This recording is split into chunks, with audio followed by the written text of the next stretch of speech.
regular meeting of the Lompoc City Council meeting for Tuesday, March 2nd, 2021. Roll call, Madam Clerk. Councilmember Ball. Present. Councilmember Starbuck. Present. Councilmember Cordova. Here. Mayor Pro Tem Victor Vega. Here. Mayor Janelle Osborne. Here. We'll now open the floor for oral communications for closed session. The number to call is 805-875-8201, 805-875-8201, and remember to mute your TV, PC, or radio.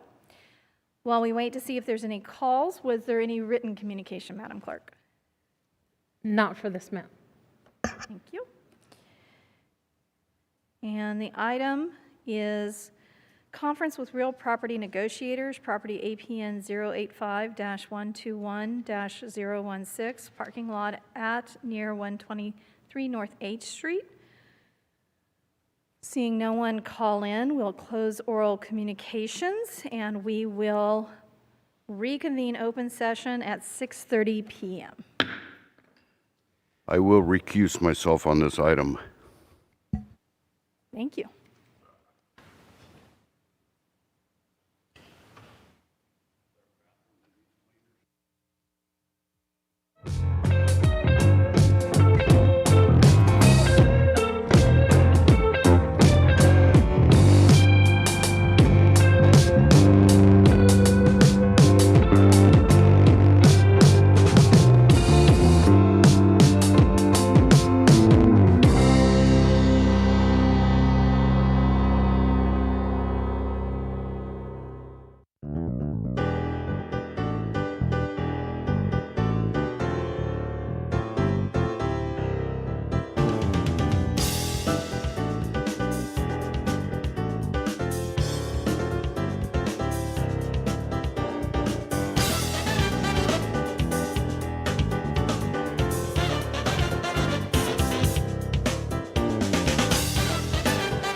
Regular City Council meeting for Tuesday, March 2nd, 2021. Roll call, Madam Clerk. Councilmember Ball, Present. Councilmember Starbuck, Present. Councilmember Cordova, Here. Mayor Pro Tem Victor Vega, Here. Mayor Janelle Osborne. Here. Mr. Malave, action from closed session? Yes, thank you, Mayor. City Council met in closed session tonight to discuss the one real property negotiations item. Councilmember Starbuck did recuse himself because he owns property within 500 feet of that site. Staff gave a presentation to council, and council gave negotiating direction, but no reportable action was taken. Thank you. Please rise and join me for the Pledge of Allegiance.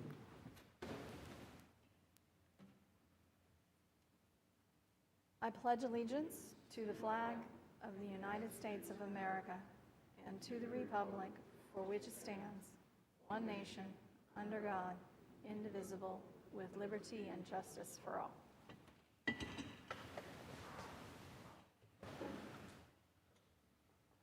And now we will have a presentation by Steve Bridge regarding the Lompoc Valley Parks Recreation and Pool Foundation.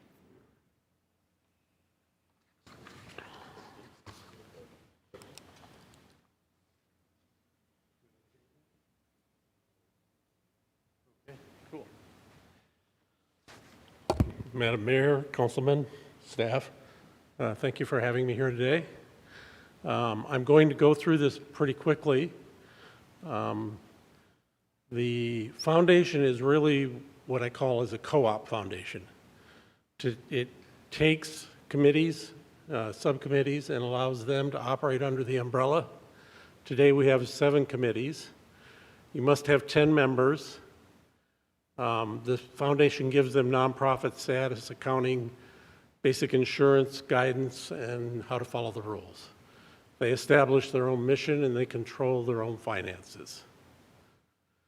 Our plans are to be here to support other groups that may want to join, and you'll see one that has just recently joined.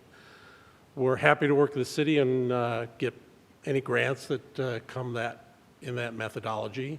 We've done that in the past. And we hope to continue to improve the community. The existing subcommittees today are the Fallen Warriors, the Barking Park, the Motorsports, Riverbend Park, Lompoc Trails, Lompoc Senior Club, and we just had a Valley Sailing Program come on. A few, but not all of the past, there's the Frisbee, the Remote Vehicle Park, and the Paintball Park. I think that potentially as we go into the next phase of budgets and trying to figure out how to get everything done in the city, this might be a good vehicle for some of the issues that we're facing. Our mission is, or the Fallen Warriors, I think many of you probably went to the opening of the Fallen Warriors. They still maintain that, continue to put tiles up.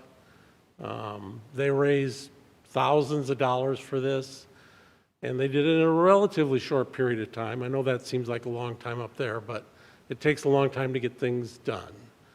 But if you get over to Beatty Park and go up there, I think it's something our city can be proud of, and they continue to work it. These are the kinds of organizations that help them get that done, and it was in partnership with the city. The Barking Park, it's another great program. It's a city park. It's maintained by the committee. They do cleanup days once a month. They're painting once a year. They've installed concrete. They've fixed the sprinklers. They've done a lot of work out there, and they're out there helping to keep it safe and usable. They hope to continue to improve it, get a little larger parking lot, some better signs. They put out a dog park calendar to raise funds. There's the Trails Committee. That's a bit of an eye chart. As you can see, each committee kind of did their own charts. But they're trying to develop a trail system, and they're starting with the Bodger property. The Bodger Trail up there is ranked #1 in the area. They've already put in a Steel Ranger, I think it's called, and a big board. That's the trail. In some of the area they're trying to develop and are successfully developing. And part of their things to be proud of is they actually went out there and got all the neighbors on board at where the cars were parking. And so I thought that was pretty impressive. They're in fundraising. They've done the kiosk. They're flagged. They've surveyed the area, and they're actually out there picking up Highway 1 to help their presence be known. There's the motorsport mission. That was a pretty controversial group, but they still maintain the park at River Park. And it's there for little kids to learn how to ride motorsports.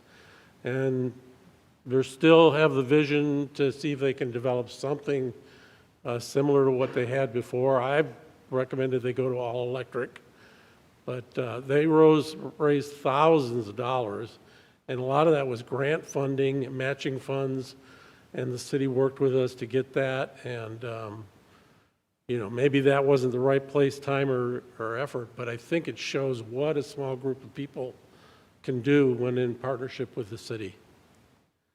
There's Riverbend Park. I don't know if you've been there, but it is one of the most impressive little parks in the city. I think I have an overview. There's an overview on the bottom right. Many, Dave, he runs the committee, and they have kids out there all the time. They have people come from, all over the Central Coast to ride their bikes in that area, and it's something to be proud of, I think. They hope to actually get some funding to have a full-time or at least a part-time person there, and it'd be great to hold competitions and shows to bring people into town. And they're always looking for members to help. There's the senior club. This has been an impressive little group. It's trying to provide resort-type entertainment to the city population. And I think this group might be an interesting group to work with the city on helping out in areas where you could use the expertise of somebody who's been around, or go out and get funding. Dave, since this chart's been done, he's already at $35,000 in grants, and he's established an endowment fund. And this is a group of people that could help the city if there was a good way to go about it. And there is money out there for senior jobs. They want to do a buddy system. They want to do a quarterly Make-A-Wish for seniors, scholarships. And they're doing a lot of this. They haven't got the thrift store yet, but they're already doing a lot of this on their own. This is the latest one. This fella started Howard Harvey Memorial Valley Sailing. We went down and picked up, I think it was 8 boats of the size you see in the bottom left-hand corner. And it's a brand new committee. It's only been around about 3 months. I guess October he got the boats, but it took us a couple months just to get down. They were in the old Smitty's lot, but they've all been moved out towards Kachuma. And the hope is to help underprivileged kids learn how to sail. And I think that's cool. So that's the Parks Rec and Pool Foundation. I know it's a long name. We're looking at maybe changing that. But I think you can see just in what they've done so far that it's a pretty cool little thing going on in the city. And the foundation is standing by if the city would like to have other projects done. I personally think if there was a group for the soccer fields down at the River Park, I think that would be a great group to get in and get some funding and maybe get lights out there. But everybody has their own ideas of what might be good. But thank you for your time. I just wanted you to recognize what was going on and know that resource is there, especially as you're going through your budget process and goals and vision setting. Thank you.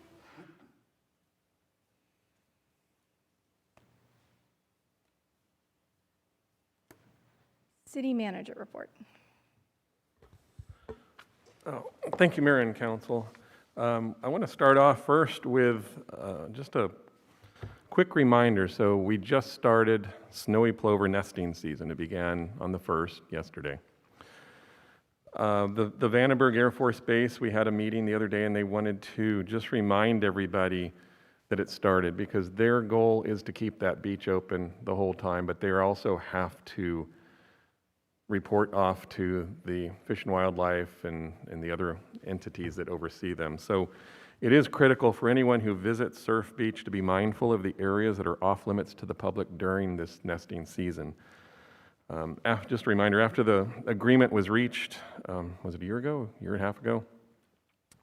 With all the required parties that were out there, it was a very large meeting, but such as Fish and Wildlife was out there, and to keep Surf Beach open all year long, the one caveat was that there was to be no egregious violations, otherwise they'd have to close the beach again. So if we remember, however many years it's been, that once we hit 50 violations, the beach was closed. Last year's, after it was left open, they still count the violations at upwards of 200 violations. So at what point does it become egregious? I don't know, but at 200, that was substantially more than it was the year before. So in us, the city, trying to work with the base, we want to make sure that everybody that goes out there, locals, visitors, or whatnot, adhere to the areas that are open. The beach is still open, they just have those certain areas fenced off.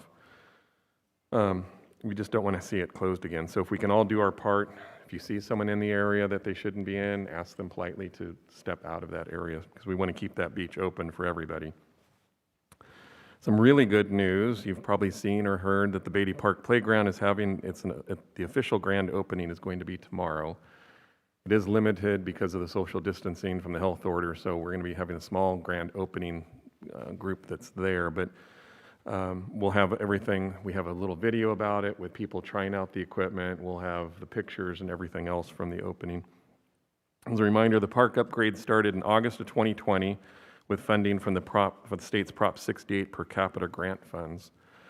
The new park equipment has already been named what's called a triple national demonstration site. It meets stringent design standards in the 3 categories of inclusive playground designs, so everybody can do something in there, youth play, and also adult fitness. So when you have kids that are playing on the playground, we have an area for everyone to still maintain as an adult the fitness. The current design was voted upon by the public during multiple outreach sessions. We had a total of 645 residents give their input on what they would like to see at the park in this new playground. So remember, there's something for both the young and the older, I won't say old, but older out there. Lompoc Fire Department also completed work on equipment outfitting of a 2019 Dodge Ram utility truck. Brian just showed me pictures of it. It's the new one that'll be used as the new frontline rescue vehicle. This replaces the other one, the old 2008, into reserve status. And with the fleet challenges we have been facing, this is a very significant improvement for both the organization and the community.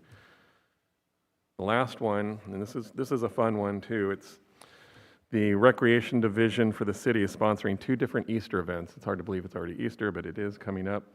The first one, and I don't want anybody to go do this, but we're calling it Egg My Yard. So what it is, it's a play on Easter and the eggs.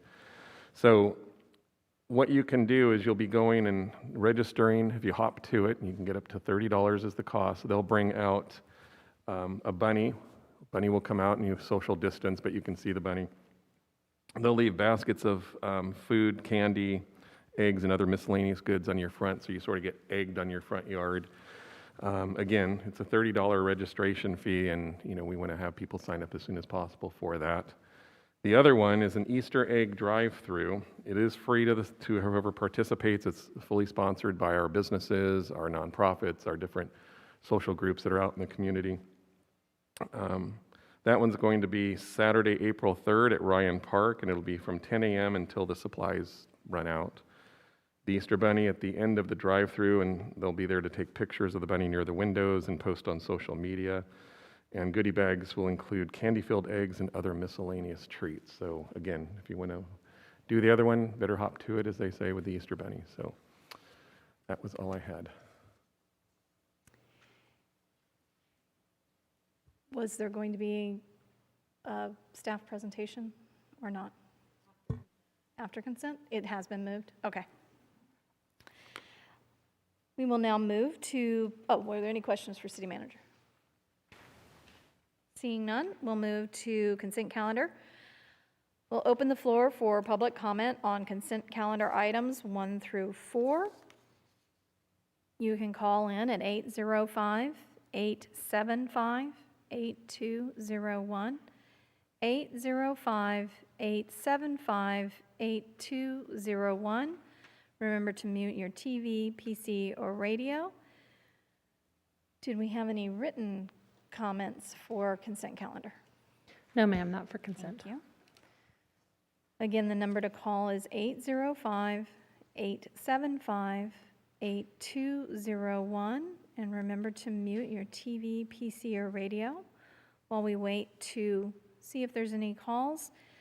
Consent calendars are considered to be routine and will be enacted after one motion in the form listed below. There will be no separate discussion of these items unless good cause is shown prior to the council vote.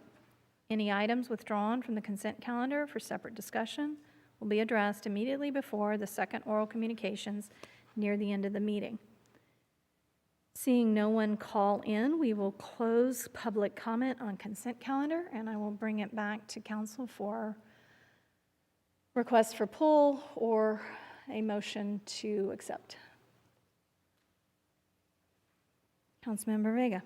I'd like to make a motion that we accept consent calendar, and I'd like to make a comment here for the public and anyone listening that item number 4 that was done between the Planning Commission and the Community Development Division, revisions to the architectural review guidelines relating to permit requirements for certain restaurants and alcohol service, regulations on mobile and sidewalk vendors, bicycle parking, side yard setback, fence heights, and temporary sign regulations, were all positive changes to simplify moving forward here with the city. I just wanted to note that because I thought it was pretty positive that everyone agreed on simplifying some of these items and clarifying. So just wanted everybody to know we're moving forward.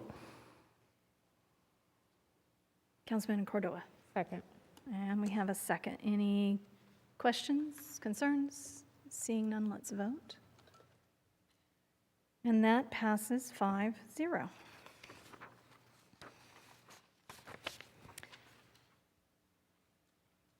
And I understand we have a staff presentation.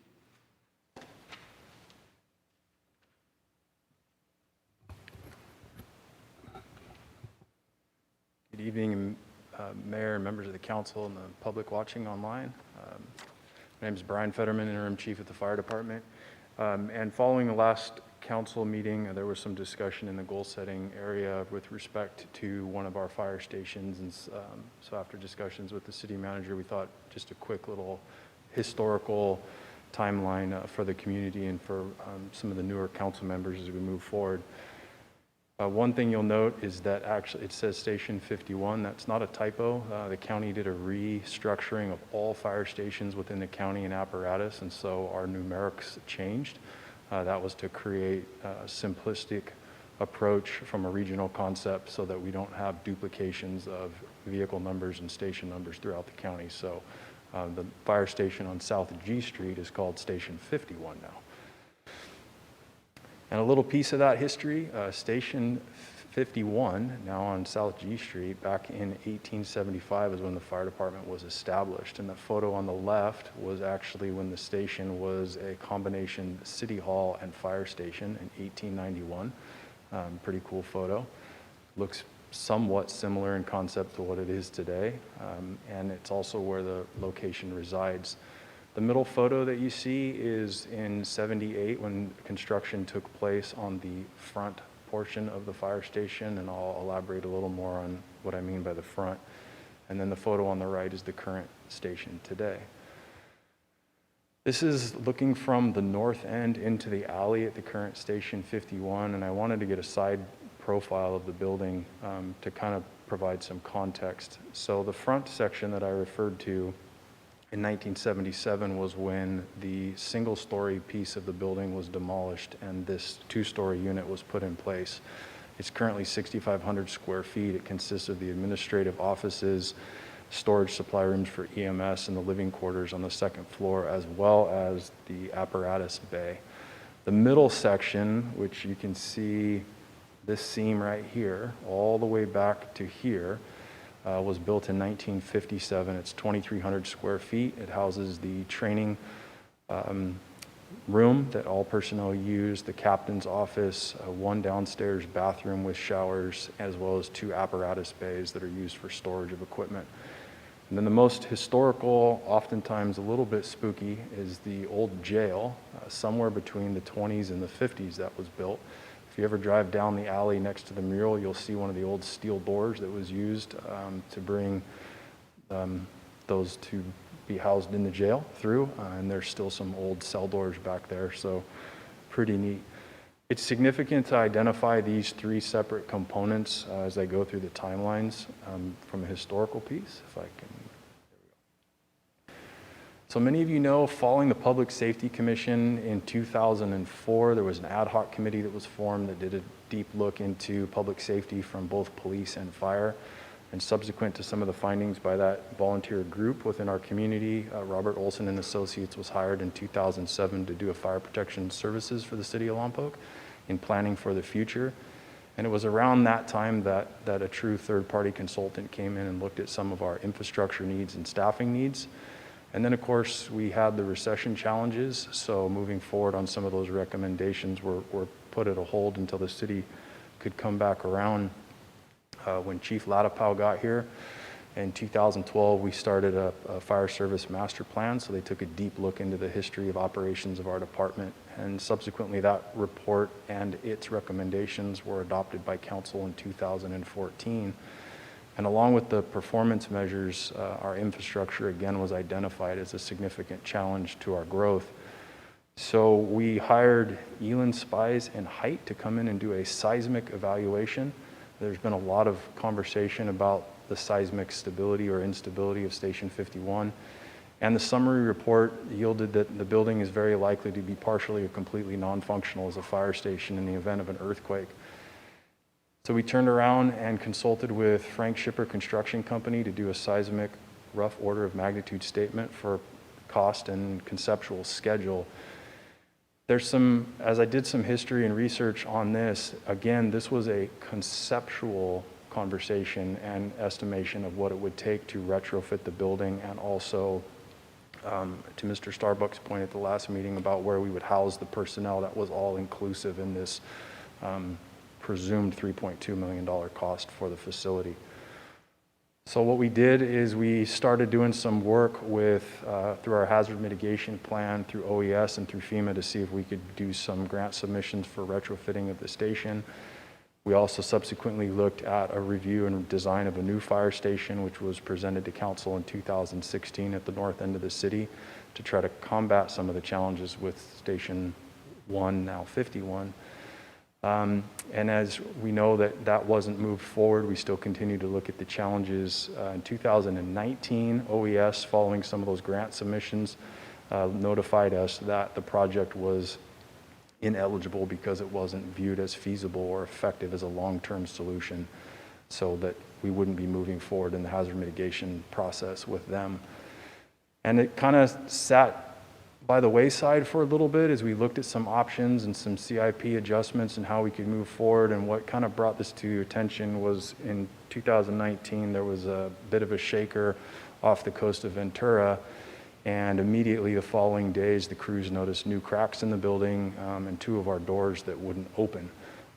They racked in the door framing.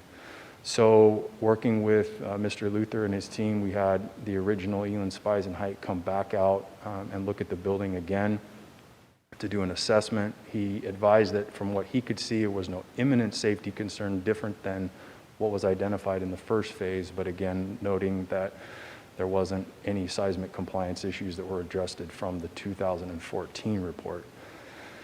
So a very superficial overlook at the building. I bring some of that timeline up and to provide a little bit of clarity on, we have yet to really open up the walls and really look at what the actual needs are. They've been very high flight looks at the building, looking at the age comparisons of the three units. Some significant reports were made that the difference between the three buildings, they were not built together. So if one racks and moves in an earthquake and hits the other one, it could cause damage as opposed to them moving together. And on top of the seismic issues, you know, as we've grown as a department, the staffing, the amount of people that are in the building, I don't think it was ever designed to handle. That's where we're having some serious issues with our facilities. The restrooms and the plumbing are starting to be challenged by the age and the usage. We've had several leaks at different levels in the floor, and a couple facilities that are currently non-operational right now. The workspaces that have been identified, as you know, apparatus needs, for some reason these fire trucks keep getting bigger, and so these old fire stations can't house them, and that's a challenge. We still struggle with appropriate gender accommodations for female firefighters, the training and the growth in the future. So in the CIP request, and I know there's a lot that the council and the community is dealing with from an infrastructure standpoint for our entire community, our hope is that we can actually invest in getting a real comprehensive look into this facility to figure out a good strategic plan moving forward of what will best accommodate our community in the long term. So again, my goal is just to kind of provide a little bit of a timeline and some history and some clarity, hopefully in a few areas, and I hope I did that. So if you have any questions, otherwise, thank you so much for your time. Thank you. Any questions for Chief Fetterman? Councilmember Ball. Thank you for your presentation, sir. I really appreciate that information. Two quick questions for you. There's some of us that might like to take credit for the quote remodel that's now 44 years old. It's a 44-year-old remodel for the front section. Starting with the newest part of the building, what kind of shape is that in? Significant challenges, just like the rest. There was a portion in the historical files that I could dig through that some internals were done in the 90s, some wall configurations in the office, some upgrades to some of the restrooms, and there was also a back section on the middle piece that had some roof sloping added to it in the 90s. So I was asked why I thought we did some improvements in the 90s. That is true. But more of just the layout, not the actual structural components. So the entire facility is seeing the challenges, and much like with our fleet, facilities maintenance is having a hard time keeping up. There are some imminent concerns. There's a balcony that is starting to pull away from the front of the building, and we've been talking to facilities about what we might need to do to just remove that altogether as we move forward as more of a significant imminent concern. So. Thank you. Second question, when it comes to appropriate gender accommodations, I assume it's the goal of the fire department moving into the future that we would like to accommodate females and males at Absolutely. the fire station. Can you elaborate a little bit on, if we were to hire a couple of females, what are the challenges of that building with keeping the gender separate? Yeah, it's always our goal to do that. The fire service as a whole is only represented by 7% female across the nation in the fire service. It is a significant challenge in trying to encourage young women to step into this job as maybe something they've never thought of before. So we're definitely trying to do that as a fire service from an educational standpoint, especially in our community with Alan Hancock right here. It's a great opportunity even in the police force or in the ambulance world. But upon hiring a female, right now we have our admin aide who is a female and our fire marshal who's a female. We have one designated bathroom in the whole building for them to use as an identified. The other ones, you have to make sure you lock the door, and then it renders the rest of the bathroom unuseful for everybody else. So I definitely don't think that's appropriate. I don't think it's at Station 2. We have a challenge where our bedrooms are used as offices. And so it makes it very challenging if you have a female firefighter with you and you need to go over a performance evaluation. It's not appropriate to bring them into your bedroom and have that conversation. So it's a concern of ours. It's something that we've looked at if there's some ways we can lay out the building differently internally to accommodate that. But I definitely hope that wouldn't be our hindrance to hiring in the future. Awesome. Thank you very much. I appreciate that. Any other questions for Chief? Seeing none, thank you very much for that history and better understanding for all of us. We will now go on to oral communications. This is 3 minutes to speak on issues in our city. You may call in at 805-875-8201. 805-875-8201. Remember to mute your PC, radio, or TV. Madam Clerk, did we receive any general oral communications? No, ma'am, nothing. Thank you. No written general oral communications were received. Once again, the number to call, 805-875-8201, 805-875-8201. Please mute your PC, radio, or TV when your call is put through. And this is oral communication on any city matter for 3 minutes maximum.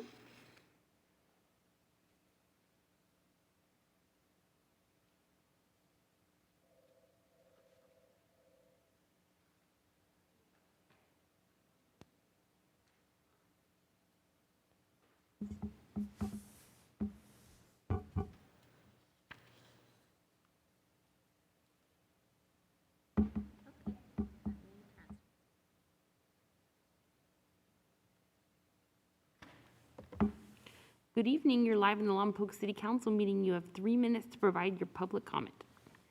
Hello, good evening. My name is Marcia Wirtz, and I'm a resident of Lompoc, California. I'm a downtown area resident, and I'm just calling to reiterate a concern I have with the ongoing kind of an infrasound noise, vibration type of a hum that I myself am experiencing from my residents.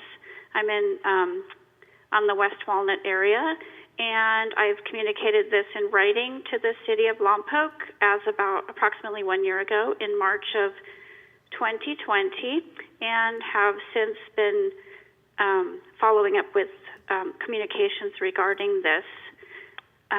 It's just a general low tone vibration, noise, chronic type of an infrasound hum. And as I have read other comments on local social media forums from other residents regarding this very exact same thing that they've experienced and have been up until just the present time experiencing, it does concern me that it's causing other disturbance, or it could be affecting other residents as well. So that's all I wanted to do, is just comment on that. Thank you very much for your time. And once again, this is Marcia Wirtz. I'm just commenting on this issue because it can be a disturbance, especially during the evening hours. Thank you. Thank you for your call.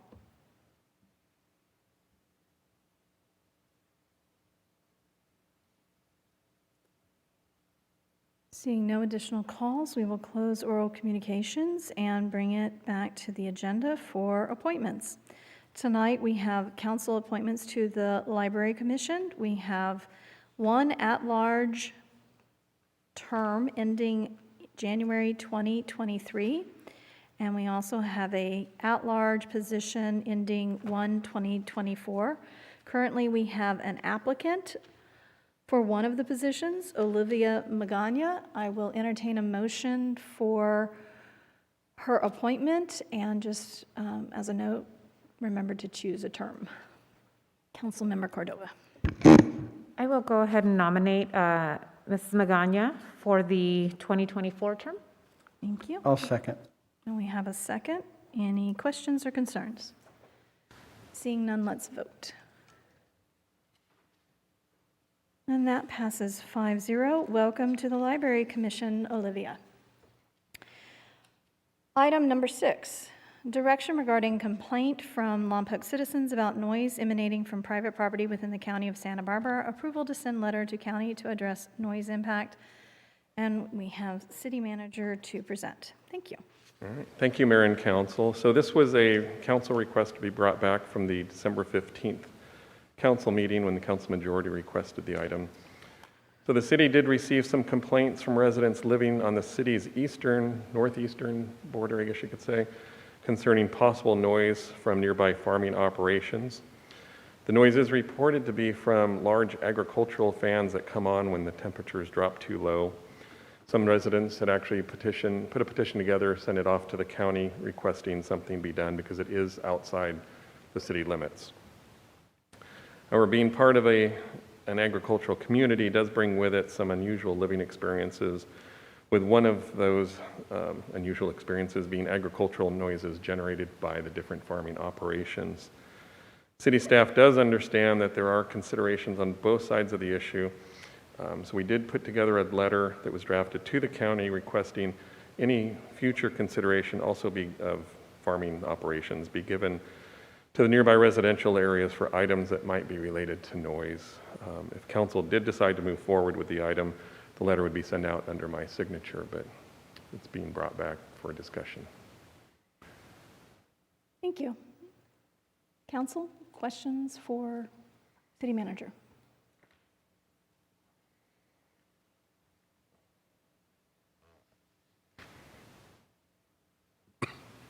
Councilmember Cordova.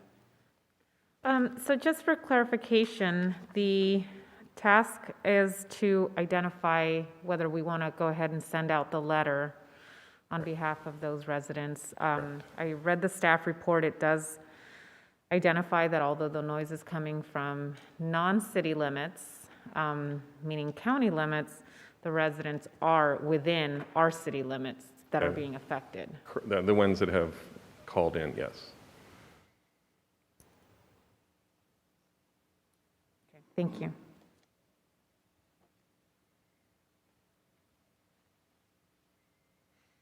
Seeing no other questions, we will go ahead and open the floor for public comment. If you would like to call in and speak on item number 6, you are welcome to do so. The number to call is 805-875-8201.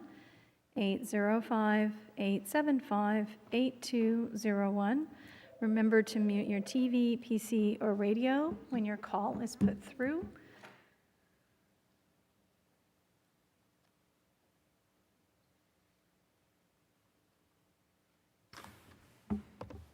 Good evening. You're live in the Lompoc City Council meeting. You have 3 minutes to provide public comment. Go ahead. Hello, my name is Timothy Brummer, and I would like to state that these big wind machines, there's up to 40 of them in the strawberry fields, and they have a very high noise level. It's like 10 times the amount of decibels that the state recommends for being able to sleep at night. And as a consequence, hundreds of people can't sleep at night, and this causes very serious health and financial impacts. And also, we have retained a lawyer, Phil Cinco from Santa Maria, and he researched this and has determined that these wind machines are not protected by right to farm law for a number of reasons. There's like 5 different reasons that they're not covered by the right to farm law. There's no issue really with the county going and having some kind of regulation to control the noise from these machines. Does anybody have any questions? Thank you for your call. Call-ins are one-way transmission. You get to state to us your concerns and share any additional information. It is not a discussion point. So you have a minute 36 left that you're welcome to utilize if you have any additional information.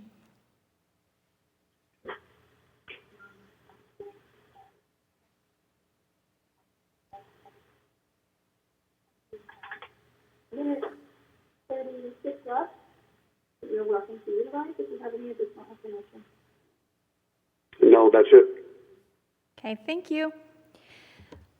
Again, the number to call is 805-875-8201, 805-875-8201, and remember to mute your TV, PC, or radio. Madam Clerk, did we have any written communications? Yes, there was one letter received from Campbell Ranches. It was disseminated to all of council, placed on the website, and that's it. Thank you.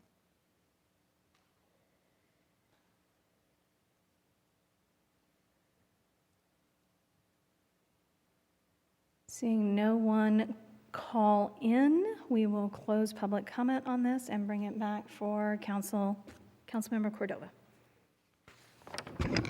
I think that in review of the information, option 2 would be what I would recommend for the council, sending out a letter to the county, kind of expressing, our concern. I think supporting, in a way, we're supporting the sentiment of the residents that, this is an issue, it has become an issue, and that we support a resolution for this on behalf of our residents, I think is the best course of action for our city, and see hopefully where that takes us, and hopefully we can see a change. There is, the staff report also talks about a recent change from what that has historically been farmed, what has been farmed there, and what is being farmed now, and that change. If there's a violation or not, I think that they'll have to figure it out county level. Not sure I would recommend yet for us to take on that task and that cost. But I think supporting the sentiment of our residents, I would go with option 2 and send out a letter in support of that and see if that will help the situation. Were there any changes to the letter that you wanted to be seen, given you're choosing option 2, which is provide other direction? It's actually, option 1 is send the proposed letter. Oh, I thought option 1 was to provide and investigate the incidents and complaints. So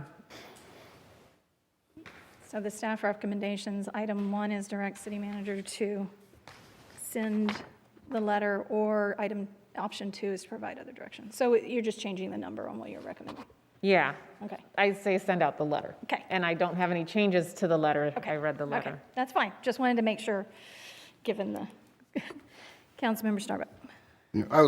I said it when we talked about this in December before, I grew up there, my parents still live out there. This is a county, it's an issue in the county, it's not a city problem here. If we don't want them out there, then we should boycott strawberries in Lompoc, and then they won't grow any for us. I'm going to oppose this letter to the county. Thank you. Do I have a second for Councilmember Cordova's motion? I will give it its second. Any other questions or concerns? Seeing none, let's vote. And that passes 4-1 for you to send out the letter to the county on behalf of our residents being impacted by this. Thank you so very much. All right, item number 7. Discussion concerning formation of a nonprofit organization to benefit the city of Lompoc, and that once again is our city manager. Thought I'd just stay up here. So, thank you again, Mayor and Council. So this was also a council request to bring back the possibility or an option for a city-sponsored nonprofit. So the request was centered at that time towards the cost of creating a nonprofit, as the thought might be that it could be too expensive, as well as what would that structure look like, because there are different ways you can structure the nonprofit. So staff did discuss the cost for the creation of a city-sponsored nonprofit and estimated that a possible one-time cost of $1,300 with about 15 hours of staff time. The $1,300 would be any different kinds of legal fees, as well as the submission of the forms to the state to get it all processed. There would be some additional staff time on an annual basis, such as filing the reports with the state, but that would be considered minor, a minimal cost in staff time. So the decision for a nonprofit actually has a number of benefits for the city of Lompoc, such as if an individual would like to donate things such as land or funds, I always like money, or anything else to the nonprofit, the city then has the ability to issue a donation form such that they could claim it on their taxes and use it as a write-off. Others would be not just individuals, but if a group wanted to come forward, and I know there had been some discussion from the cannabis industry liking to, wanting to do some kind of a donation. So that could be done again through the nonprofit with the ability to give them also a form giving them the ability to write off the donation on their taxes. However, the most critical part really is having the nonprofit for the ability to partner with the city in its different grant submissions. In today's world of grants will at times request a partnership with an NGO or a non-governmental organizational entity, and that would allow the city to submit for more grants than we currently have now the ability to do. So we would partner with this nonprofit and with the city as we put together the grants. We would use these two in conjunction, the city with the nonprofit. Sometimes even having the NGO, the non-governmental organizational position on that, gives the city more points towards the grants when they're looked at and viewed. So that would be a benefit to the city also. City Council also requested what other local entities or cities might have had a nonprofit, and there's a full list in the report, but they do include Atascadero, Grover Beach, Morro Bay, Paso Robles, Slow County, Santa Maria, Solvang, and Templeton. So there are a number of different agencies out there that have this ability to partner and put together grants and other opportunities. So there might be some questions, what are some examples of grants that we need? You have to have this partner to submit the grants. It can't just be the city. Some of these would be grants to California nonprofit art organizations for public art. So if we wanted to work on a project that we are doing more art projects, we have all the murals, but there's also opportunities for others. I've been in other agencies where there's part of the CIP process, there's a little piece, and then it could be statues or other artwork that goes up around the city. Grants to California public or private entities for technical advancements in energy efficiencies, having our own electric company, that would be something that might benefit us. Grants to California nonprofits in eligible counties for programs that benefit local communities. So a lot of times we as our Lompoc community fits a lot of the designations, but we're missing this one piece of having the nonprofit. So from a staff perspective, we do recommend moving forward with the creation of the nonprofit. But as I said earlier, there's also the consideration, and what is this structure going to be? Is it the council sit as the board? There's many, many different structures, and I'm going to actually have our city attorney discuss the different structures on how that could come about. Thank you, Mr. City Manager. I'm just going to stay here to give that part of the presentation, and it is covered in the staff report. But it is one of the most important issues to consider when deciding whether and how to start a nonprofit is how it's going to be structured. So that is how many members are going to sit on the board of the nonprofit to make decisions to control how the nonprofit's funds are spent, amendments to the bylaws, that type of a thing. We do recommend that it be an odd number of members on the board so that you don't have to deal with issues about ties very often anyway. And generally it's a 5-member or 7-member board, but there is no legal rule about how many members, any minimum or maximum number of members. It can be any number of members on the board. And then with respect to the issue of who are the board members going to be, that goes directly to the issue of how much control the city is going to have over the nonprofit entity. So the nonprofit entity is a completely separate legal entity from the city. So it can make its own decisions about how it wants to spend the money that it raises. It can make its own decisions about how it wants to amend its bylaws, about what its purpose is. And for that reason, the thought is that if the goal of creating this nonprofit is to raise money for city public purposes, for the city's benefit, that city may want to have control over voting control on the board of the nonprofit. You can do that in a number of ways, or you can choose not to have any control. But there's at least 3 options, and number 1 in the staff report is for just the city council members to serve as the 5 board members on the nonprofit. And another option is to have a mixture of city council members and non-city council members. Non-city council members can include members of city staff, or they could include just general members of the public that the council appoints to the board. Another option is to just have a board for the nonprofit made up of completely non-city council members that could be appointed by the council or you could come up with some other way to determine who are the board members.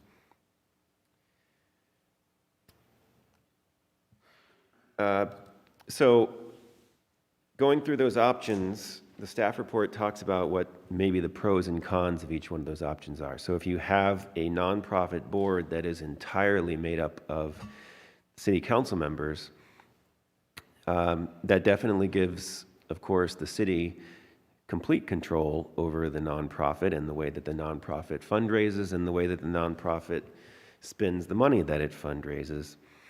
But it also is efficient because we can hold those nonprofit board meetings, one a year or one a quarter at the same time as we hold city council meetings because you're all here at that time.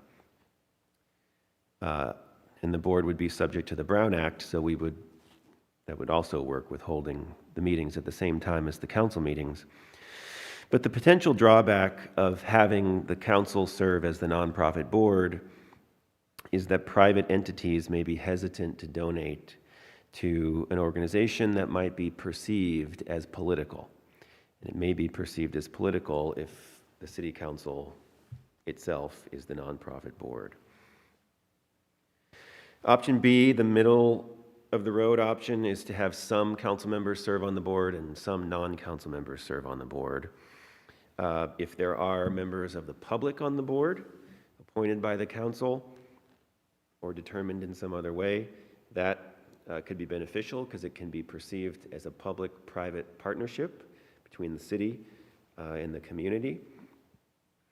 There could be one council member on the board, there could be two, there could be three. Council could also choose to have certain spots on the board designated for certain city staff members by title or position, or council could just say a staff member that the council chooses who to appoint whenever there's a vacancy. A nonprofit that has some council members on it and non-council members on it would still be subject to the Brown Act if the city staff essentially staffs the board and the city provides a facility for the board to meet. That's going to count as funds that the nonprofit receives from the city, and therefore be subject to the Brown Act. And the meetings would need to have posted agendas and only discuss items that are on those posted agendas.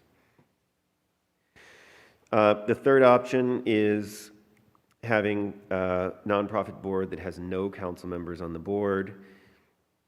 There's a number of ways to do this, like I've already kind of gone over. But it can just be 5-7 members of the public that the city council appoints and replaces whenever there's a vacancy, or there's a number of other ways that you could determine who you want to serve on that board. And the benefit of having a potential benefit of having non-city council members on the board, such as members of the business community in town, is that they may have more networking resources to fundraise and obtain funds for the nonprofit to assist the city. Another option, if the council wanted to have a completely hands-off approach, is to have no council members on the board, and then whenever there is a vacancy, have the board itself vote to select a new person to serve on the board and fill that vacancy. There is the potential for a board that has no council members on it to not be subject to the Brown Act. It would depend on how we phrase the purpose of the board in the bylaws. But I think, a conservative approach would just be to have that board comply with the Brown Act in any event. So those are the different options on structure. I am available for questions on those, and the city manager is available for questions on any of the rest of the staff report. So this is a time for clarity questions. After we take public comment, then we should work on responses. So Again, this is time for questions, concerns, clarity, and then after we take public comment, we'll work on recommendations and structure. Councilmember Vega. Mr. Malawi, after looking at the list here of the other cities with already that have nonprofits, do we not also have structures like this already in place here in Lompoc? Because it seems to me like you got Friends of the Fire Department, you got Friends of the Morro Bay Harbor Department. We have other structures, as we had a presentation earlier, that show that there are structures already in place without spending additional funds at this time. Wouldn't they be able to also be used as points, as the city manager stated, that we do have nonprofits in place if you were trying to win a grant? I understand that we're trying to get a separate board and committee and commission or a board, but I'm kind of hesitant to add more structures to an area where we already have a lot of committees and commissions in place already. So There definitely are other nonprofit corporations in the city of Lompoc that the city could partner with. Of course, those other nonprofit corporations have to agree to partner with the city, and we don't know whether they would or would not agree on any given grant or any given project. I think the thought or the intent here would be that if the nonprofit that we create has some element of control that the city exercises over it, the city would be able to ensure that we would have a nonprofit to cooperate with the city. So that's just something to consider. No, got you. Thank you so much. I just think that we had a presentation earlier by the Park and Pool Foundation, and they did indicate a willingness to work with the city if there was some other way without spending money at this time during COVID and other times where we have budget concerns. I think that would be more prudent than creating another entity that really there's not enough revenue to do, and I think that would be a waste of money at this time. Thank you. Councilmember Cordova. The nonprofits in other cities that were listed in the staff report, do we know if those are separate nonprofits, such as maybe perhaps the list that Lompoc already has, or are these nonprofits that were spearheaded and created by, let's say, the council or city staff and are just ran independently as nonprofits?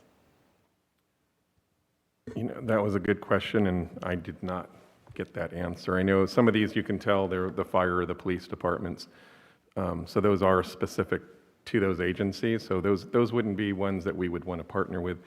But, excuse me, things where you see like Grover Beach Community Foundation, those would be ones that would be more specific to the same. I can't guarantee it's the same setup of what we're talking about tonight, but that's what they're more geared towards. Yes.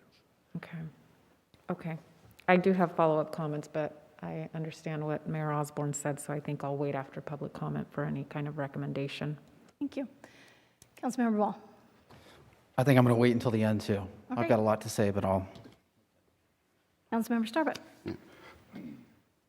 I'm not sure I really follow the purpose of why we're doing this. We have a police foundation, we have a fire foundation, we have nonprofits all over town. I doubt we're going to compete with them. Last meeting, no grant writer. Now we're looking at, we need a grant writer to write grants. Well, we know what staff's answer to that was going to be is it takes several people and staff to generate all these. Excuse me. So it appears that no matter what we do, we're going to wind up with a huge amount of staff, not a 15-hour and a couple of hours of attorney. Once again, it just seems like we're doing a growth of government here for something that we have nothing in the pipeline for. Councilmember Ball. Yeah, for clarity, I think you had mentioned, City Manager, about the cannabis industry. Do you want to elaborate a little bit on that and why that is a slightly different situation in terms of them possibly donating funds to a city purpose and how that might be challenging with certain other Yeah, I would just in the current atmosphere of right now, though the cannabis industry is being gracious and trying to make a donation, both the fire and police, I'm hoping not to speak for them, but they would rather not at this point in time accept that type of a contribution. However, if the city had their own nonprofit, then it could go to the city, and then we in turn could then, as a nonprofit, could go purchase, if they donated money for equipment or vehicles or something, we could then go do that. Does that make sense? Can you explain the difference of if monies are donated to a city nonprofit versus another nonprofit? How might the city council approach those funds and allocate versus Well, if private it is nonprofit? operated by the city council, we'll say if that's the direction, as monies come in, then the council would also be the ones that would make a recommendation on where to spend those monies. If it was a different nonprofit, they would have the ability to take the money in and then spend it in any other place that they would like to spend it without any real oversight or consideration from the council. Would be, it's up to that nonprofit. Thank you. Any other questions for staff before we go to public comment? Seeing none, we will go to public comment on this item. The number to call is 805-875-8201, 805-875-8201. Remember to mute your TV, PC, or radio. 805-875-8201. Madam Clerk, was there any written communication? No, ma'am, nothing. Thank you. 805-875-8201. And remember to mute your TV, PC, or radio when you call in.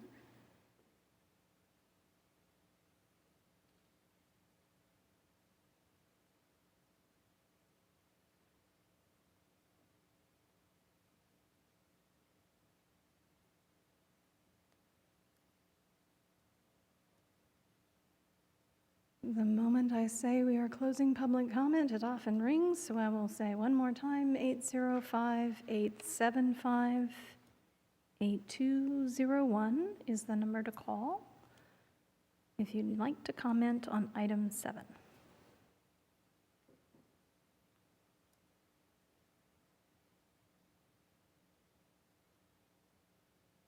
Seeing no one call, we will close public comment on item 7 and bring it back to council for discussion. Councilmember Cordova. So I'm a little conflicted on this particular item because I do understand the request and I guess the purpose of what the nonprofit would be for. I get that. But it also seems to me like the task to have City Hall be able to control the nonprofit is almost impossible, and keeping it a nonprofit. Based on what I read on the staff report, once we have control over it, then it kind of deems it as not so much of a nonprofit, but rather an extension or an arm to City Hall. I do get what the purpose of it would be for. I'm just not seeing an avenue on any of these options where the city would be able to maintain control of the decisions or the funds or the funding that is received. And I wonder if there is a difference between creating an additional structure like this, or if staff was to find a grant that is beneficial to the city, could they go to any one of the existing nonprofits and say, hey, here is this grant, we would like to apply for it as a city, and we would like to partner with you as a receiving engine for this grant, and this is what we would like to see, and then come into collaboration with them? I don't know. I'm not closed to the idea. I'm just would like a little more clarification as to what the recommendation would be then if the outcome is for the city to have control over it so that we can properly spend the money where it needs to go. So for myself, I would look at option number 1. There are different nonprofits out there, but then we as a city would have to try to, figure out which nonprofit would be best to work with, get on their schedule, because we just don't go up to the board. We'd have to go through their process to get on their agenda, ask them, explain to what's going on. It would be definitely more work on the city side for staffing to do that with a nonprofit, any of the other nonprofits that are out there, be it the city council serves as a board, it definitely makes the turnaround quicker on any of the grant submissions because we would have the direction on what the council would like to do versus trying to figure out which nonprofit would be best for the city staff to go out and try and meet with, coordinate with, partner with. So that's why with the city staff's recommendation was for the creation of it. Okay, and although, the drawback to it as listed is, that it may be perceived as a political organization because of the fact that it's all the council on the board. Right. The thing we have to try to remember is that this isn't it's not going to be a typical nonprofit. It is a nonprofit by all legal definitions and whatnot. But it's really the designation, that's what I was saying earlier, was the most critical piece is as we go forth with different grant opportunities, that we have an avenue of partnering with this, if we went forward with this, to have this nonprofit be the nonprofit that's needed to be able to check the different boxes when the grants say, are you partnering with another nonprofit in the city? Yes, we are.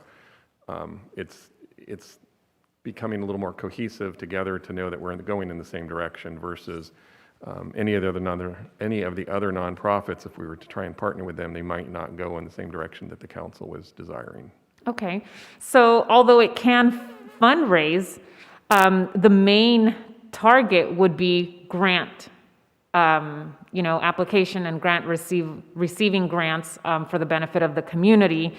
So to those that feel maybe would this be competitive to some of our nonprofits, it could be, but it doesn't. But that's not the main focus of it. The main focus of it is to be able to go out there, gain grants for this purpose of improvements or the benefit of the city in certain specific areas. Or that's correct. Okay, thank you. Councilmember Vega. Mr. Troop, I think that I understand the structure here that we're trying to accomplish here. We're hoping that the cannabis industry donates directly to the city so it can go to the general fund so we can actually use that money, and I get it. It's not so much points for grants because I believe we have enough structures out there that already were nonprofits that we could utilize. So I think to be clear here, the goal is so that the city can control any donations that they perceive that the cannabis industry, as Councilmember Ball mentioned, because it is a reality that they may be willing to donate. So it'd be better to control that money instead of working with a nonprofit. My issue here is I think we should try and partner with our nonprofits. I understand the structure, so I think the part that we're trying to gain points by working with a nonprofit is already there. And I think that the timing of this, spending money that we can't recapture at this time to gain points, I think it's mostly, I just think the timing is a little bit off. I think that we're spending money here that we don't need to spend because we already have an entity if we really wanted to apply for grants using nonprofits here as a partner. So I kind of think that our timing here of spending money when we don't have to or we don't need to because we don't see anything returned at this time, I think we should just think twice about it at this time. So thank you. Councilmember Ball. I'll take a slightly different approach. I think there's no time like the present. I think what we're, in regards to the cannabis industry here specifically, it's happened a couple times where I've learned they have tried to reach out to a couple of nonprofits, tried to donate something, and then had it kicked back, and they're willing to give. They're willing to step up and do something nice for our community. This is one way, aside from grant possibilities, which is amazing. It may save us some staff time, whereas we don't have to keep tracking down a board every quarter to go figure out how we can get something to move. But if we can create a clear path in today's current scenario that the cannabis industry can step up and start to help our community, I know they're anxious to do so. And I think something else about either council controlling this or having a partnership between council and some people within the community is that it's a strategic approach to a specific thing. And so I know we're talking about grants. There's obviously a lot of nonprofits that can help with grants. But for me, this is an opportunity for us to take advantage of the industry that we have right now that is willing to help, that's making money. And on top of that, I have spoken with tens, 20s, hundreds of people within our community that want to know what the industry is doing for our community. And the industry is looking for a way to show that they can pony up and help. So to me, in that all hands on deck, we need the help. I don't see anything wrong with this. To the city attorney's point about transparency in the Brown Act, by us incorporating that as a practice at this structure, that is pure transparency for the community. This isn't backroom anything. This isn't making deals. This isn't your friends. This isn't anybody's club. This is a very transparent way of stepping up and filling a gap. So for me, I'm in big support of this. I think it could help us, at least in the short term and the midterm, answer some of our shortcomings. So that's my opinion. Before I yield the floor to Councilman Cordova, the investment currently would be about $1,300. Any grant we apply for is going to come back at far higher dollars and immediately recoup that investment of staff time and $1,300 to be able to be more competitive, as well as apply for NGO grants that we currently cannot apply for. Even with the nonprofits that exist in our community, many may not meet some of the criteria that are out there because of their very specific purpose. Secondly, my understanding, and I'm sure the city attorney can clarify this, the charter dictates how the board functions and who they report to, and it works in partnership with us because no matter what the board decides to go forward on and attempt to get the grant or accept funding, that ultimately has to come to the city council for final approval to accept those grants and those funds and those dollars that are then passed into our general fund budget. So there is very specific wording that's utilized in the charter for this nonprofit that says it is a direct correlation to support city projects, city grants, city departments. Is that correct? Yeah, that's right. We would include that language in the charter or the bylaws. There is the ability for the nonprofit board to amend the bylaws and amend the charter, but I think the way that we would handle that is say in the bylaws when they're adopted, no amendment to the bylaws is allowed unless the city first gives its approval. Okay. To the last part, I think Councilmember Ball is absolutely correct. This whole purpose is to provide additional opportunities to improve our community and different options for not just the cannabis industry, but others in our community who want to support, but maybe the Library Foundation isn't the right fit or the Police Foundation isn't the right fit. So there are designs of a community foundation that encompasses most of what appears to be predominantly general fund concerns. It's great to see there's opportunities even for utility options to improve our community by going after some NGO grants there. That was a nice surprise to see. I wasn't aware of those. So yes, I think your easiest option right now in forming it is to use us as a city council. You also have the option to have a mixture where you have a 7-member board, and I throw this out there for consideration because we already have committees and commissions, and my first thought when I was looking at the different options was perhaps we take the chair of each of our other commissions that already exist for public safety, beautification and appearance, the library, and the Parks and Rec. That's 4 members. Have a single council member sit on it. So there is easily 5 positions already easily filled. And then for the 7, add 2 business community members so that we definitely get those that are in the business community being able to advocate back to that population of why they're involved and why it's an option for corporate and small businesses to donate back to the city. This would create The 7-member board, it would be easily filled except for the 2 outside members to make applications, and those could be appointed by council. And I understand this would still all require the Brown Act and transparency, so I think it would still, give us all those things we need without it being an appearance of a 100% political board, because it's all council members. So I throw that concept out there because we are going to find this grant world and funding world and donation world very, very, very competitive throughout 2021 and into the next several years. And when you look at other communities that have these kinds of organizations, they've been able to move things leaps and bounds. And we need everything in our toolkit as we move forward. Councilmember Cordova. And I would be hesitant to just label this proposed nonprofit as an engine to receive monies from the cannabis industry.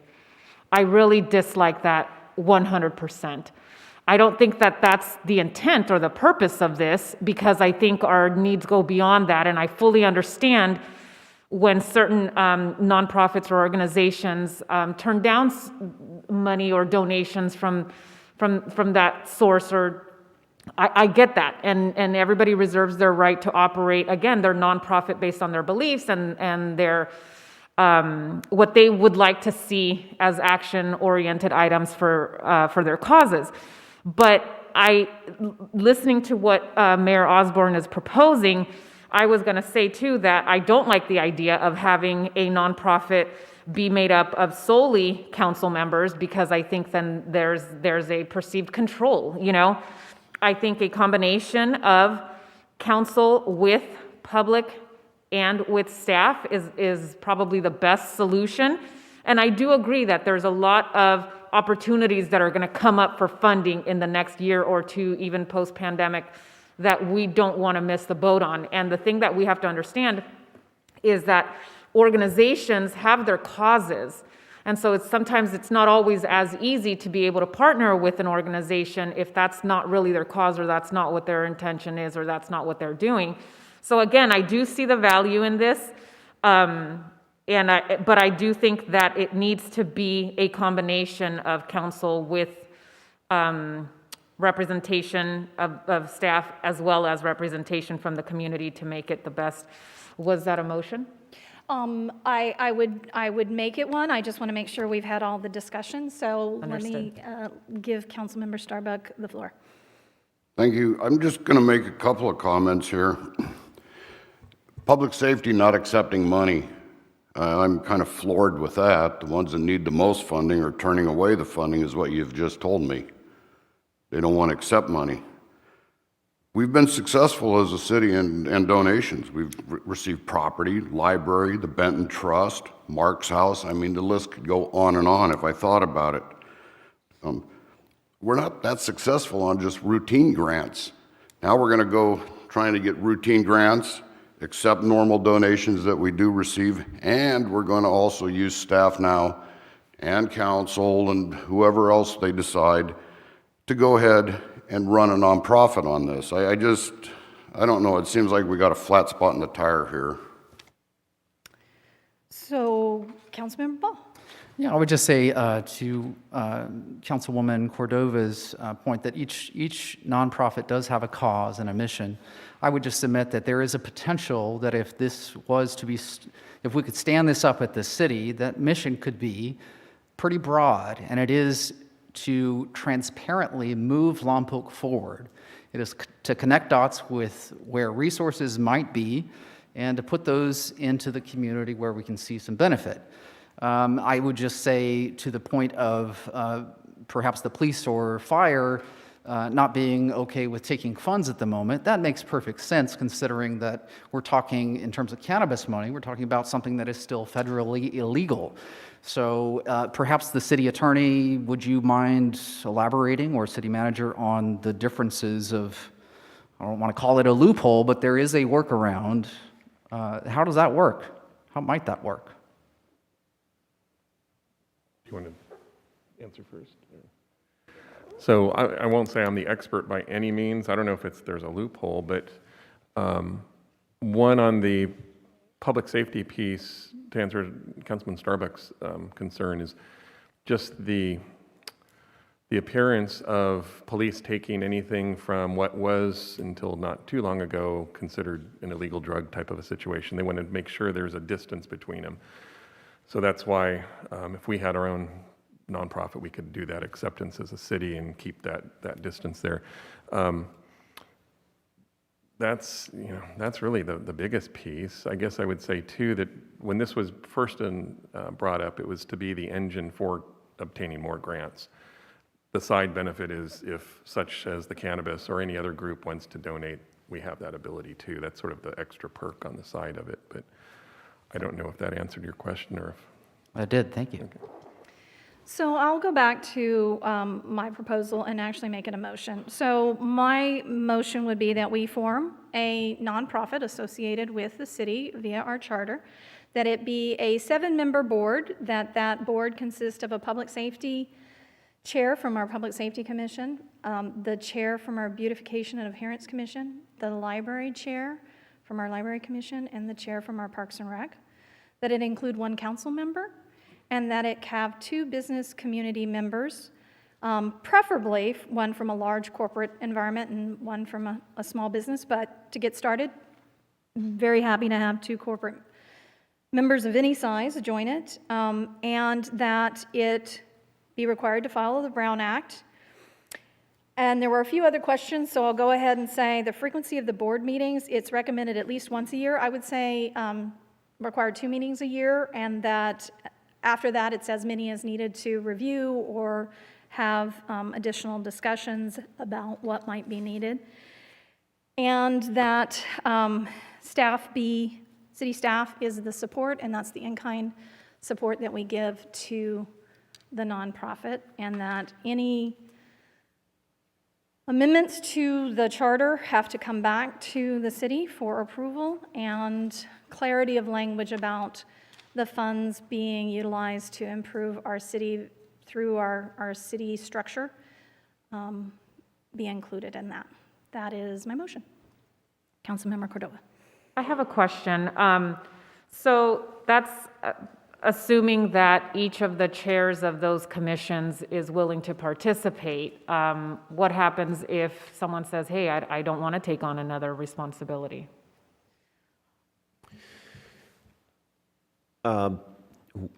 We could set it up so that they have to participate. That's just part of being the chair of their commission. Like, it's a responsibility of being their chair. And if they don't show up to the nonprofit meetings, then they'll just be absent. Or we could set it up so that if any person who's appointed to the board decides they don't want to serve, then the council can choose maybe another person from that in that same category. So another person from the Beautification Commission or another person from the Public Safety Commission. I would say that would be a great option, is that if the chair chooses not to have that additional service, that the committee, that particular committee, say the Parks and Rec Committee, go back and discuss and nominate from its membership who would represent from it. I think it's important that those particular committees specifically have a lot of opportunity for these NGOs, and they need to be at the table when those grants are being reviewed, when those grants are being formulated and providing that feedback. And they are liaisons back to those committees, and those committees can have discussions at their level. So it I think, actually gives more to do to those groups. A lot of the committees and commissions have been stating we don't feel like we're getting enough done. We don't feel like we're able to move things forward, and that we have contribution to things. And I think if they have a required position on this, and it's only required as 2 meetings a year or meetings as needed, then it does give additional power to those committees and commissions to have discussions and push things forward through the NGO. So I was really trying that 2-part of let's find an easy way to fill some of these positions, but also that feedback I was getting from the different committees and commissions about we want to have more input, we want to have more purpose, and that's probably the key word is have purpose. So. And then second question, would we adopt this as to move forward with a nonprofit organization, or would we first be able to kind of see what that structure is going to look like and then vote it in? We would be bringing back we'd be drafting the bylaws and the charter, and we'd be bringing that back to council to give the final go-ahead to form the corporation. Okay, so then the majority of the council would have to accept it or make recommendations for modifications at that time? That's right. Okay, and then, oh God, there was something else. Now I feel like I'm losing my mind. While you're thinking, just to Yes. clarify on the mayor's point, you said that if the chair did not want to serve, then the commission would go back and choose someone else from the commission to serve, but they'd really be nominating a person to the council to choose to serve, right? Correct. Okay. Correct. So But council it makes would the allow final that, say, the Parks and Rec Commission to have a discussion amongst themselves, nominate somebody to come back to the council to appoint from their commission to represent that position on the. Thank you. Mayor, if I may, just what happens in case is if nobody else wants to, whatever commission it is, everyone says no, that you might recommend that it comes back to council and you, as a council, could select another person that isn't on that commission, just in case none of them wanted to be on it. I think leaving us some flexibility, as we've learned with other committees and commissions, that anytime a position is unfilled, that it come back to council and we can choose to appoint either a business community member or reach out to another committee or commission to fill that spot. And so leaving that flexibility for us is a lesson learned given some of our other committees and commissions' tightness. Okay, so continuing on then, I would be in support if we could amend the motion to include an annual report to the council, because I think there's some validity to some of the concerns that have been raised by some of the council, and an annual report that would provide the council with information as to the number of grants that were applied for, the number of grants that were actually received, and the projects that were successfully funded and how that money was spent, along with the number of meetings that were held annually. Happy to add that. You're absolutely right. Did you get all that, Jeff? Got it. Okay. Yes. All right. So that's my motion amended, and I just need a second. You got it? That was my second. That was your second. All right. So that has been moved and seconded. Whose light was on first? Councilmember Ball? Oh, you're good? Okay. Councilmember Vega. I just want to make a comment here. Councilmember Ball talked about transparency. I wanted to make a point here. This is politics at work. Why don't we just be honest here, and we know that this is a method and a way to accept donations from the cannabis industry. As you said, that we're going to take advantage of the cannabis industry, okay? Councilwoman Cordova said she would be 100% against that method, but I'm reading between the lines here, and I'm not throwing stones or anything. What I'm trying to do is be clear here. You talked about transparency. Let's be transparent. What is this about? This is about being able to take donations from the cannabis industry so that the city can control it, because they just admitted that they didn't want it to go to fire and police because it didn't look right. And I just want to say this as a statement so the public can see that I understand, because what I hear is I see too much talk about pushing something here. If you read all of this, there's no methods for delaying this or whatever. It's just pick a structure. You know, we have a hard time filling our commissions, our committee members. I don't think it's going to amount to many more grants because we already have a structure in place, but I just want to be honest here. Let's be transparent what we're doing. We're trying to create something so which we can take donations from the cannabis industry. Actually, it's not. This discussion started, I'll be very transparent with you. Yeah, This be transparent, please. This discussion started while Councilmember Cordova, Councilmember Ball, and myself were all members of the Economic Development Committee over 8 years ago. we identified the fact that many of our departments were not getting the additional funding that existed because our community lacked an NGO that could apply for these things, and that we did not have some of the tools our neighboring communities did that were being very successful, such as Santa Maria's Play organization, and how they were able to fund so much more, so quicker, and so much sooner than us. My commissioner on the Parks and Rec brought it up. Despite being on the Park Rec Foundation, he was willing to push it forward, and it started as a full discussion at Parks and Rec Commission about having a city-related Park and Rec fund, simply because the Park Pool Rec Foundation doesn't do improvements, doesn't do maintenance, and we need that desperately. But in the discussion with other groups in our community, there is an ask for, I want to support, but I want to make the donation to the city, but it's not Parks and Recs I'm worried about. I want to make a donation to help the police department, but I want to see it go into the general fund and be spent on this rather than the foundation not being able to raise enough to buy the equipment. I'd rather have my company make a direct donation to the city. And while that can be done, the write-off is very different when it comes from a nonprofit. It's also a tool, again, to access a series of grants that we cannot without an NGO. And again, the burden on some of our local nonprofits is that they too don't have enough staff to work with us and manage that. So again, this is not solely to take dollars from the cannabis industry. There are a lot of other industries in our community that want to give and want to contribute, and they will if there's a path forward. So again, I think that you are being the one who's being disingenuous and not being transparent when this discussion has been going on for over 8 years. Well, you know, that's not really true, and I don't really agree with what your statements were. What I'm saying is creating another structure from which we're having trouble filling other structures is not something that I think we should be doing right now. It's not that, I just said the timing was a little bit different.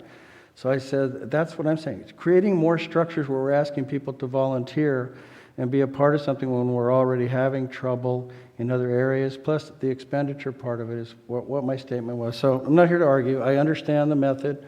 So just let me close like that. Thank you. Councilmember Cordova. So I will vouch to the fact that this is something that I heard when I was on the Economic Development Committee long before I came or even had dreams of being on this council. That is something that was discussed, that is fact, and I can state that as true from my perspective. I think the concerns are valid, and I don't steer away from that. I think transparency will come in the form of the council receiving that annual report to be able to confirm if we're really applying for grants or if we're just a donation engine for any one single source or industry within our community.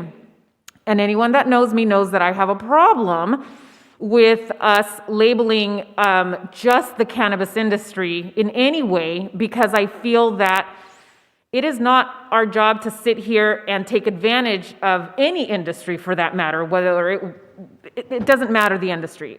That's not what I'm here to do, to take advantage of anyone. However, what is our job is to ensure that we can properly service and regulate any industry, especially the cannabis industry, because that requires regulation. And us not being able to do that is something completely different than what we're talking about today with regards to taking any kind of money. So I really want to make it clear that I am not on anybody's side, and I sure as heck, and I'm not in favor of saying that this is a sole engine for the cannabis industry, because if that was the case, I wouldn't be voting for it. And I believe that the transparency will come in the form of the report coming back to the council with the items listed, and that will tell the true tale. Councilmember Ball. So I agree with almost all of that. I think it's incredibly important to have that annual report and that transparency. I'll be very clear. I'm not at all suggesting that this is only to be used for cannabis, but let's not be silly here. This is the biggest elephant in the room. And if we want to be honest about it, let's go backwards and remember that a prior council found I don't want to call it the will, but they lost sight of making sure that there was equitable taxation and regulation of this industry. This industry knows that they're getting a great deal, and they've offered to step up in many ways and try to help. This is one of the ways they can do that. I don't know how many people I've talked to that does not connect the dots with a positive resource with cannabis being here.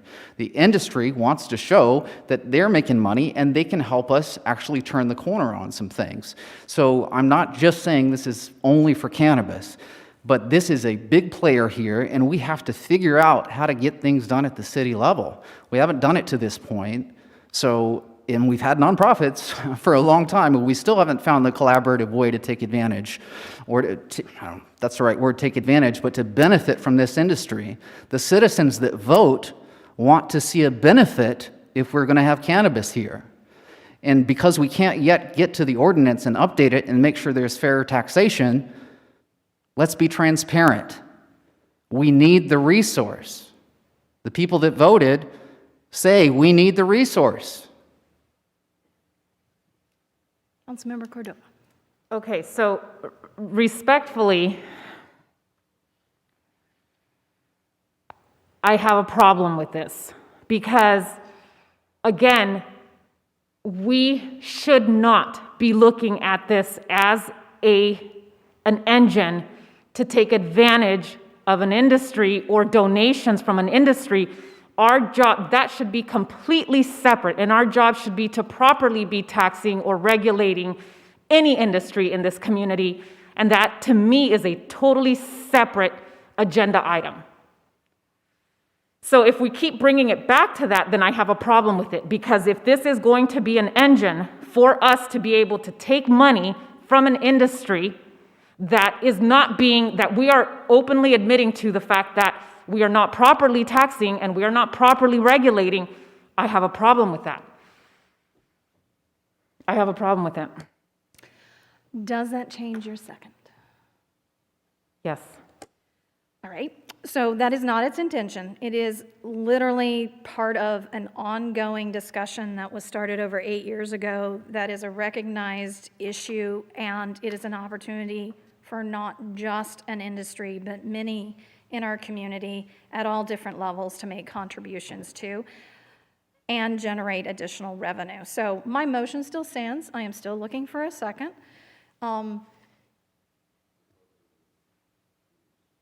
She just pulled her second back.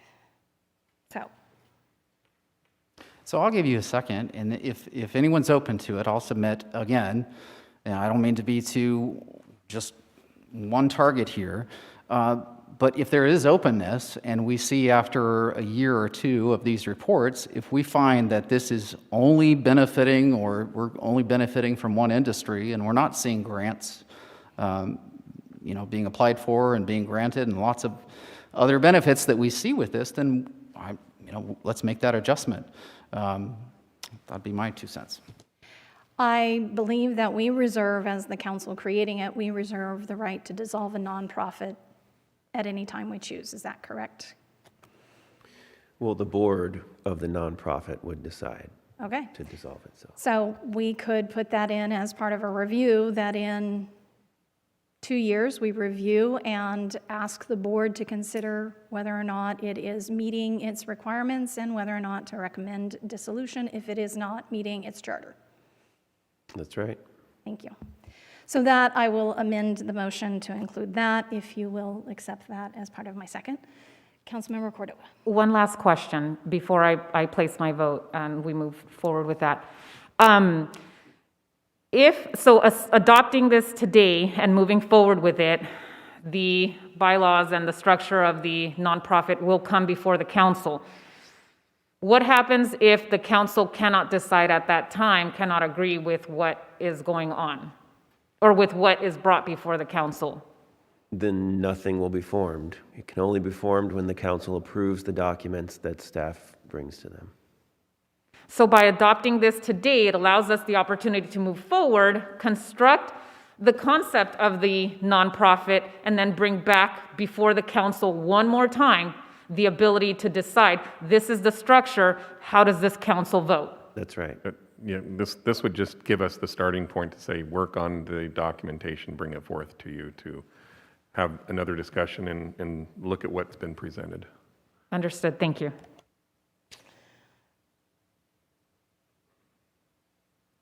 You're good? No, I have one question. Absolutely. I just want to confirm that the meeting place for this body will be this chamber. Absolutely. Thank you. Yes. Any other questions or clarity needed before we take a vote? Seeing none, let's vote. And that passes 3-0. Thank you. We will now go to the rest of 3-2. Did I say 3-0? 3-2. 3-2. All right. Any written communications, Madam Clerk? Nothing more than you've already received. Thank you. We will now open the floor to our final oral communications. You have 2 minutes to speak to issues before the city. The number to call is 805-875-8201, 805-875-8201. Remember to mute your TV, PC, or radio when your call is put through. Again, 805-875-8201. Remember to mute your TV, PC, or radio when your call is put through.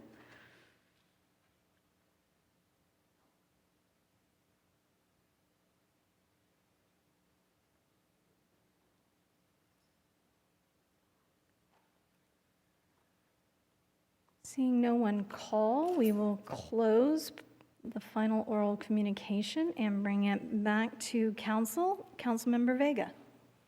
Nothing to report, thank you. Councilmember Ball. Let's see, should I do a council request first, or do? You choose your Russian roulette order.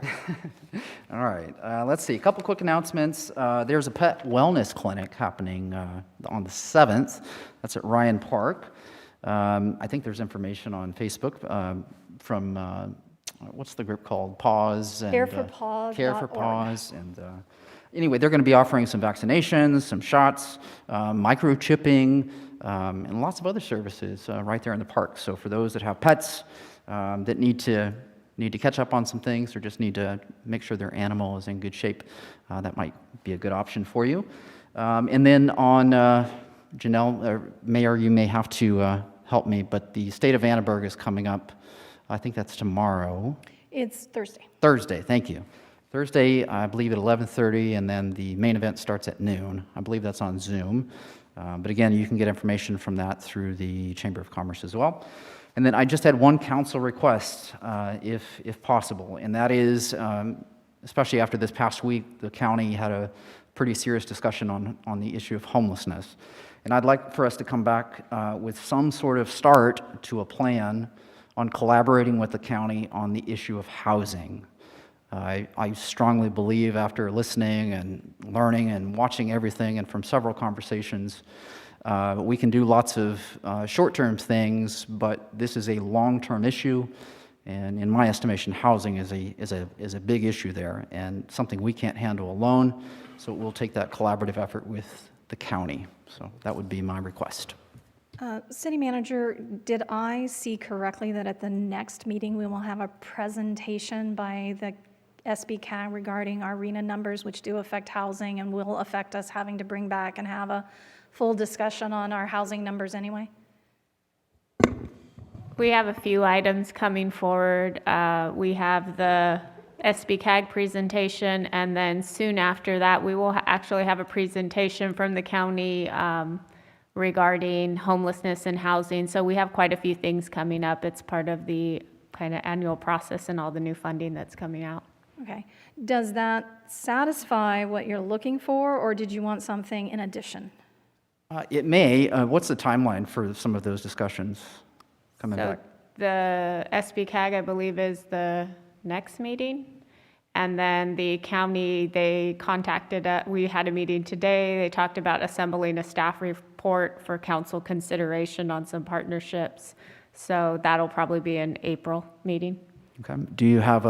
Are you assuming that there will be a discussion specifically about either temporary or permanent transitional housing as a part of that discussion? Dependent on their funding source. They're looking for a countywide collaborative on their initiative to address homelessness countywide.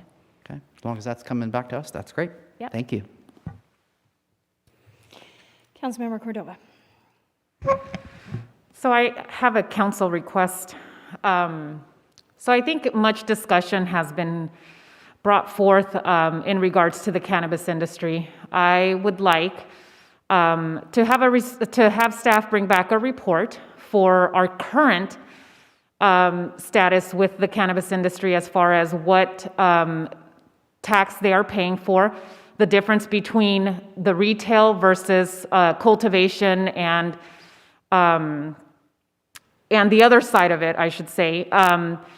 And that way the council, as well as the public, can know exactly what we currently have. I think the report should also be able to identify the successes that the city is having with the proper regulation of the industry and how each of our departments, whether it be our building department, our fire department, or I don't know, our police department, on what what our ordinance calls for us to be doing and whether we are doing that, and consideration then from the council as to how to move forward in the best interest of the community, since we keep talking about the community wanting to see the benefits of having the cannabis industry here. So if the council sees that fit, I would seek support for that council request. If I may, can we add that as part of the cannabis review, the ordinance review on the cannabis that's coming back? Our timeline is going to hopefully be April 6th. Let me just make sure. Yeah, it'll be one of the two meetings in April. Would that be, we can just combine the two into one? Would that work? Will your staff report have all the elements that I just requested, or can it be at least considered to ensure that we don't just get a generic report, but that we actually get factual information for the knowledge of the community as well as for the consideration of this council? It would include all of this and more, because we'll be talking about where we are short versus, I'd like to say successes, but I know it's not quite there yet. So it'll have everything you just mentioned and more in there. And you're positive it's coming back in April? Yes. Because I know I brought this up before and I was told that there would be also, this report was coming, and it's been quite some time ago, but I understand, and as long as it's coming back in April and it covers the request, then I think that we're okay then. All right. Councilmember Starbuck. No reports. Thank you. I attended the Transmission Agency of Northern California's monthly meeting, the Santa Barbara County Area Government meeting, monthly meeting, the Northern California Power Agency's Legislative and Regulations Commission, the Executive and the regular commission meeting for NCPA, as well as an invitation out to Vandenberg Air Force Base to share what the work has been accomplished at SURF.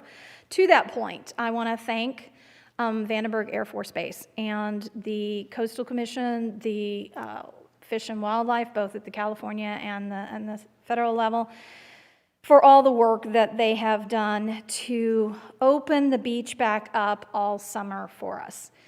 I know people are frustrated when they hear that restrictions still exist for the plover.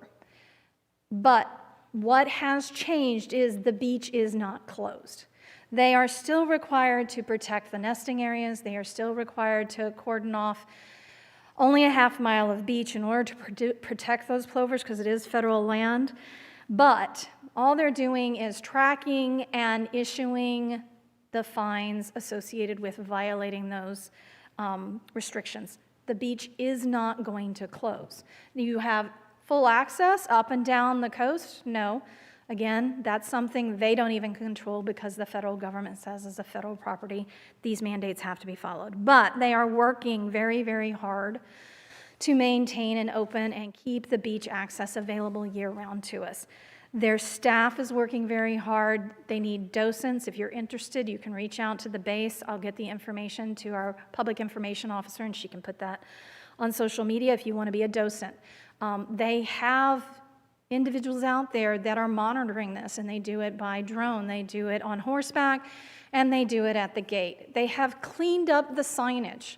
The signage has gotten very, very clear. So we just ask that our community work hard in partnership with the base to honor those restrictions, knowing that it means your beach is absolutely open to you. It just has some restrictions. We have heard much about Vaughn's closing, and it is a disappointment. Unfortunately, it is a corporate decision. We do know that they are investing in the Albertsons, so you will be seeing improvements and changes at the local Albertsons. And we have a contract with the chamber, and the chamber is responsible for recruiting and making sure that empty spaces get filled. So they have a contract with an organization we had, and we hope that they are working hard to fill that space, and we look forward to hearing that news. Committees and commissions, as you heard, can sometimes be difficult for some of our members to fill. We are going through a transition where you can be appointed by the district you live in by members of the board.